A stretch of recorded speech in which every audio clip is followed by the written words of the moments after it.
Hi guys, ഞാൻ electric bike book ചെയ്യാനുള്ള 15 കാരണങ്ങൾ. ഞാൻ ബുക്ക് ചെയ്ത electric bike open door Evo എന്ന മോഡലാണ്. ഒന്നാമത്തെ കാരണം അതിൻ്റെ ആകർഷണീയത, അതിൻ്റെ ഭംഗി, അതിൻ്റെ രൂപകൽപ്പന, അത് ഭയങ്കരമായിട്ട് എനിക്കിഷ്ടപ്പെട്ടു. രണ്ടാമത്തെ കാരണം LFP ബാറ്ററി ആണ് അതിൽ ഉപയോഗിച്ചിട്ടുള്ളത്. അതായത് ലിഥിയം ഫെറോഫോസ്ഫറേറ്റ് ബാറ്ററി. അത് കാരണം അതിന് ഒരുപാട് ഗുണങ്ങളുണ്ട്. ഫെറോഫോസ്ഫേറ്റ് ബാറ്ററിയും ലിഥിയം ബാറ്ററിയും തമ്മിലുള്ള വ്യത്യാസങ്ങൾ ഒരുപാടുണ്ട്. കൂടുതൽ സുരക്ഷിതമായിട്ടുള്ള ബാറ്ററിയാണ് lithium ferrophosphate battery, LFP battery. കൂടുതൽ സുരക്ഷിതമാണ്. അവർക്ക് ചൂട് പിടിക്കാനും തീ പിടിക്കാനുള്ള സാധ്യത വളരെ കുറവുള്ള ബാറ്ററിയാണ് ലിഥിയം ഫെറോഫോസ്ഫറേറ്റ് ബാറ്ററി. അതേസമയം ലിഥിയം ബാറ്ററി നമ്മൾ ഒരുപാട് വാർത്തകൾ കണ്ടിട്ടുള്ളതാണ്. വണ്ടികൾ കത്തിയ പ്രശ്നങ്ങളൊക്കെ, അതൊക്കെ ലിഥിയം അയൺ ബാറ്ററി ആയിരുന്നു. പക്ഷേ ഇവിടെ LFP ബാറ്ററി ആയതുകൊണ്ട് തന്നെ അതിന് ചൂട് പിടിക്കാനും തീ പിടിക്കാനും ഒക്കെയുള്ള സാധ്യത വളരെ കുറവ്. ഓപ്പൺ ഡോർ അതിൻ്റെ കമ്പനിയിൽ പരീക്ഷണാടിസ്ഥാനത്തിൽ വലിയ ചൂട് നൽകി പരീക്ഷിച്ചിട്ടുള്ളതാണ്. പിന്നെ ലിഥിയം അയൺ ബാറ്ററിയേക്കാൾ ആയുസ് കൂടിയ ബാറ്ററിയാണ് LFP ബാറ്ററി.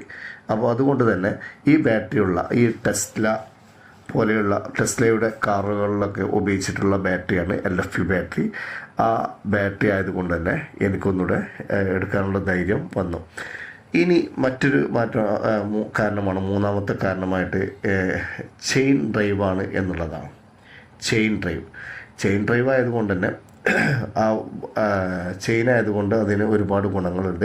അതിൻ്റെ മാക്സിമം പവർ മോട്ടറിൽ നിന്ന് വീലിലേക്ക് എത്തിക്കാൻ ചെയിനുകൾക്ക് സാധിക്കും, അതിൻ്റെ മാക്സിമം പവർ.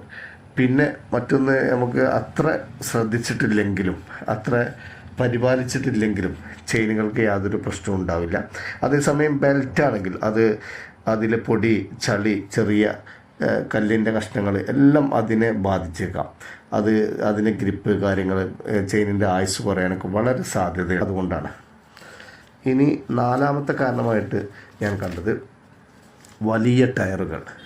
ഈ വലിയ ടയറുകൾ ഉള്ളത് കൊണ്ട് തന്നെ ഉയർന്ന വേഗതയിൽ മികച്ച സ്ഥിരത കിട്ടും. അതായത് നമുക്ക് നല്ല കൺട്രോൾ ചെയ്യാൻ കഴിയും. പിന്നെ ഗട്ടറുകൾ ചാടിക്കിടക്കും. ഇപ്പം ഗട്ടറുകളില്ലാത്ത റോഡ് വളരെ കുറവാണ്. അപ്പോൾ ഗട്ടറുകൾ പരിക്കുകൾ കൂടാതെ നമുക്ക് ചാടിക്കിടക്കാൻ കഴിയും. അതിലേക്കൊന്ന് ഇറങ്ങി കയറിയാലും യാതൊരു പ്രശ്നമില്ല. ചെറിയ ടയറാകുമ്പോൾ അതിൽ ഇറങ്ങിയിട്ട് മറിയാനുള്ള അപകട സാധ്യതകളൊക്കെ വളരെ കൂടുതലാണ്. പിന്നെ കൂടുതൽ ഗ്രിപ്പ് നൽകാൻ കഴിയും ഈ വലിയ ടയറാകുമ്പോൾ. പിന്നെ ദീർഘദൂര യാത്രയ്ക്ക് സുരക്ഷിതമാണ് ഈ വലിയ ടയറാകുമ്പോൾ. പിന്നെ ടയറിൻ്റെ ആയുസ് നോക്കുകയാണെങ്കിൽ സാധാരണ ഈ സ്കൂട്ടറിൻ്റെ ടയറുകളൊക്കെ ഒരു 7000, മാക്സിമം 12000 കിലോമീറ്ററാണ്. 12500, 12000 കിലോമീറ്ററാണ് അതിൻ്റെ ആയുസ് ഉണ്ടാവുക. അതേസമയം വലിയ ടയറുകളായതുകൊണ്ട് ഒരു 17000 മുതൽ 25000 കിലോമീറ്റർ വരെ അതിൻ്റെ ആയുസ് നമുക്ക് കിട്ടും. അത് നമ്മൾ ഓരോരുത്തരും ഓടിക്കുന്നതിനനുസരിച്ചാണ് വരിക. ഇനി അടുത്തത് സീറ്റിൻ്റെ ഹൈറ്റ്. ഞാൻ 166 സെൻറ്റിമീറ്റർ ഹൈറ്റുള്ള ഒരു വ്യക്തിയാണ്. ഈ ഒരു 164, 163 മുതലുള്ള ആളുകൾക്ക് അതിൻ്റെ ഹൈറ്റ് കുറച്ചത് വളരെ ഉപകാരപ്പെടാം.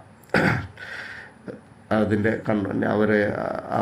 അവർക്ക് കൺട്രോൾ ചെയ്യാൻ കഴിയും എന്നാണ് എൻ്റെ അഭിപ്രായം. ഇനി അടുത്തത് ആറാമത് ഡിസ്ക് ബ്രേക്കാണ്. ഡിസ്ക് ബ്രേക്ക് എന്ന് പറഞ്ഞത് രണ്ട് ബാക്കും ഫ്രണ്ടും ഡിസ്ക് ബ്രേക്ക് ആയതുകൊണ്ട് തന്നെ ഡിസ്ക് ബ്രേക്ക് ആയതുകൊണ്ട് തന്നെ നമുക്ക് പെട്ടെന്ന് വണ്ടി കൺട്രോളിൽ വരുത്താൻ കഴിയും, പെട്ടെന്ന് നിർത്താൻ കഴിയും. ഇനി ഏഴാമത്തത് അതിൻ്റെ വെയിറ്റ് കുറച്ചത്. അവരുടെ സിഗ്മ എന്ന മോഡൽ ഞാൻ ടെസ്റ്റ് ഡ്രൈവ് നടത്തിയിരുന്നു. ഓപ്പൺ ഡോറിൻ്റെ സിഗ്മ, അതുപോലെ ഇസഡും, അത് രണ്ടും ഞാൻ ടെസ്റ്റ് ഡ്രൈവ് നടത്തിയത്. പക്ഷേ അത് രണ്ടിലും എനിക്ക് അനുഭവപ്പെട്ടു ഭയങ്കര വെയിറ്റ് ആയിട്ടിരുന്നു. വെയിറ്റ് വളരെ കൂടുതലായതുകൊണ്ട് തന്നെ നമുക്ക് ഈ വണ്ടി തിരിക്കുന്ന സമയത്ത് നമ്മളെ കാലെത്താത്ത പ്രശ്നം ഉണ്ടായിരുന്നു.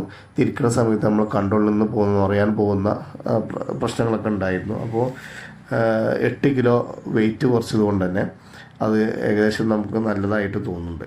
എനിക്ക് നല്ലതായിട്ട് തോന്നി. അപ്പോൾ അതാണ് ഏഴാമത്തെ കാരണം. ഇനി ഒമ്പതാമത്തത് മികച്ച മൈലേജ്. ആ തരത്തിലുള്ള വണ്ടി അത്രയും വെയിറ്റ് ഉണ്ടായിട്ടും ഈ വണ്ടിയുടെ മൈലേജ് 180 കമ്പനി പറഞ്ഞത്, 140 എന്തായാലും കിട്ടും. 140. ഇനി അത് IQ സ്മാർട്ടിലിടുമ്പോൾ അത് 165 കമ്പനി പറയുന്നത്. 160 150 എന്തായാലും കിട്ടേണ്ടതാണ്. യാത്ര മൈലേജ് എനിക്ക് ആവശ്യമുള്ളൂ. അപ്പോൾ ഇനി മറ്റൊരു കാരണം, 10ാമത്തെ കാരണം ഫാസ്റ്റ് ചാർജിങ് 1 മണിക്കൂർ കൊണ്ട് തന്നെ 81% ആവുന്ന ഫാസ്റ്റ് ചാർജിങ് ലഭ്യമായതുകൊണ്ട് നമുക്ക് ദൂര യാത്രകളൊക്കെ നടത്താൻ വളരെ പെട്ടെന്ന് കഴിയും. ഇനി മറ്റൊന്ന് അതിൻ്റെ ഹെഡ്ലൈറ്റ് സാധാ ടൈപ്പല്ല, പ്രൊജക്റ്റ് ടൈപ്പാണ്. അപ്പോൾ അതുകൊണ്ട് തന്നെ വളരെ പവർ കൂടിയ ഹെഡ്ലൈറ്റാണ് അതിന് കൊടുത്തിട്ടുള്ളത്. ഇനി 12ാമത്തെ കാരണം പറയാം, അതിൻ്റെ ബിൽഡ് ക്വാളിറ്റി. ഓരോ സംഭവം ബിൽഡ് ചെയ്തിട്ടുള്ളത് ഞാൻ അതിൻ്റെ എല്ലാ ഭാഗവും നോക്കി. കാരണം EZ ഞാൻ കണ്ടിട്ടുണ്ട്. EZ കണ്ടത് കൊണ്ട് തന്നെ എനിക്ക് ഇതിൻ്റെ ക്വാളിറ്റി അറിയണമെന്നുണ്ടായിരുന്നു. അതുകൊണ്ട് തന്നെ ഞാൻ നേരിട്ട് ഈ വണ്ടി ഇവിടെ ഒന്നുമില്ല, നേരെ ബാംഗ്ലൂരിലേക്ക് പോയി ബാംഗ്ലൂരിലെ HSR ലേഔട്ടിൽ പോയിട്ട് ഈ വണ്ടി അതിൻ്റെ ക്വാളിറ്റി കാര്യങ്ങളൊക്കെ എനിക്കറിയും പോലെ ഞാൻ ചെക്ക് ചെയ്തു. അതിൽ നിന്ന് എനിക്ക് മനസ്സിലായി നല്ല ബിൽഡ് ക്വാളിറ്റി ഉള്ള വാഹനമാണെന്ന് മനസ്സിലായി. കാരണം അതിൻ്റെ ടെയിലടക്കം ഞാൻ നോക്കിയിട്ടുണ്ട്. അപ്പോൾ അതിൽ നിന്ന് എനിക്ക് മനസ്സിലായി. ഇനി മറ്റൊന്ന് വേറെ ഒന്ന് റിവേഴ്സ് മോഡ് ഉണ്ട് എന്നുള്ളത്. കാരണം 150 കിലോ വെയിറ്റ് ഉള്ളതുകൊണ്ട് തന്നെ ഞാൻ ഇപ്പോൾ ഇതുവരെ കൊണ്ടു നടന്നിരുന്നത് പെട്രോൾ വണ്ടിയായിരുന്നു. ആ പെട്രോൾ വണ്ടി ഒരു 100-125 കിലോ ഉള്ളായിരുന്നു. ഇത് 140 ഉള്ളത് തന്നെ റിവേഴ്സ് എടുക്കാൻ പ്രയാസമാവും. അപ്പോൾ അതുകൊണ്ട് തന്നെ പ്രയാസപ്പെടാതെ റിവേഴ്സ് എടുക്കാൻ വേണ്ടിയിട്ട് റിവേഴ്സ് മോഡുണ്ട്. അപ്പോൾ അത് വളരെ സഹായകമാണ്. ഇനി മറ്റൊരു കാരണം മോട്ടറിൻ്റെ പവർ. കാരണം സിഗ്മയും EZ-ഉം ഞാൻ ഓടിച്ചിട്ടുണ്ട്. ഓപ്പൺ റോഡിൻ്റെ സിഗ്മയും EZ-ഉം ഞാൻ ഓടിച്ചിട്ടുണ്ട്. അപ്പോൾ അതിൽ നിന്ന് അതിൻ്റെ റിവേഴ്സ് മോഡ് മോട്ടറിൻ്റെ പവർ ഒന്ന് 7.8 ആണ്, ഇത് 9 something ആണ് വരുന്നത്. അതുകൊണ്ട് തന്നെ നമുക്ക് എന്ത് ചെയ്യാൻ പറ്റും, അതിൻ്റെ മോട്ടറിൻ്റെ പവർ മാക്സിമം സ്പീഡ്, കാരണം അത് 95 ഒക്കെയാണ് സ്പീഡ് കിട്ടുന്നത് വെച്ചെങ്കിൽ ഇത് 110 ഇതിൻ്റെ സ്പീഡ് പറയുന്നത്. അപ്പോൾ അത്രയും പവർ കൂടിയിട്ടുണ്ട്. പിന്നെ ഏറ്റവും പ്രധാനപ്പെട്ട കാരണം ഇതിൻ്റെ വില തന്നെയാണ്, യാതൊരു സംശയമില്ല. അതിൻ്റെ വില 1 ലക്ഷം രൂപയാണ് ഫസ്റ്റത്തെ 10,000 കസ്റ്റമേഴ്സിന് കിട്ടിയത്. അതിൽ ഉൾപ്പെട്ടിട്ടുണ്ട് ഞാൻ. ഇനി അതല്ല, അതിൽ ഉൾപ്പെടാത്ത ആളുകളും നിരാശപ്പെടേണ്ട ആവശ്യമില്ല എന്നെൻ്റെ അഭിപ്രായം. കാരണം 1.24 എക്സ്ഷോറൂം പ്രൈസ് വരുന്നത്. പിന്നെ ഒരു 10-20 രൂപ ഇൻഷൂർ ടാക്സ് കാര്യങ്ങളൊക്കെ വരാം. അപ്പോൾ അങ്ങനെ എന്തായാലും ഒരു 1.5 താഴെയായിട്ട് 1,50,000 താഴെയായിട്ട് നമുക്ക് ഈ ബൈക്ക് എടുക്കാൻ പറ്റും. അങ്ങനത്തെ ഒരു ബൈക്ക് ആ വിലക്ക് കിട്ടാൻ വളരെ സാധ്യത കുറവാണ്. കാരണം ചെറിയ ഏറ്റവും ലോക്കൽ കമ്പനിയുടെ സ്കൂട്ടർ വരെ 1,50,000 മുകളിലാണ്. അപ്പോൾ ഇത്ര ക്വാളിറ്റിയുള്ള, ഇത്ര നല്ല രീതിയിൽ വർക്ക് ചെയ്യുന്ന, ഇത്ര നല്ലൊരു വാഹനത്തിന് ഒരിക്കലും ഈ പ്രൈസ് കൂടുതലാണ് എന്ന് എനിക്ക് അഭിപ്രായം ഇല്ല. കാരണം അത്രയും ബിൽഡ് ക്വാളിറ്റിയോട് കൂടിയിട്ടാണ് അവർ നിർമ്മിച്ചിട്ടുള്ളത്. അതുകൊണ്ടാണ് ഞാൻ എതിർക്കാനുള്ള വലിയ, കാരണം ഈ 1,00,000-2 ലക്ഷത്തിൻ്റെ അടുത്ത് കൊടുത്തിട്ട് വാഹനങ്ങൾ എടുക്കുമ്പോൾ അത് വലിയ നഷ്ടമുണ്ട്. കാരണം എനിക്ക് അത്ര വലിയൊരു ഓട്ടമുള്ള ആളൊന്നുമല്ല. പക്ഷേ എങ്കിലും പെട്രോളിൻ്റെ വില അത് ഭയങ്കരമായിട്ടുള്ള പ്രയാസം ഉണ്ടാക്കുന്നുണ്ട്. വില മാത്രമല്ല, പെട്രോളിൻ്റെ ക്വാളിറ്റി കുറവ്. കാരണം ഇതിൽ ചേർത്തോട് കൂടിയിട്ട് അതിൻ്റെ ചേർത്തോട് കൂടിയിട്ട് അതിൻ്റെ മൈലേജ് ഭയങ്കര ഷോർട്ടായിട്ട് വന്നിട്ടുണ്ട്.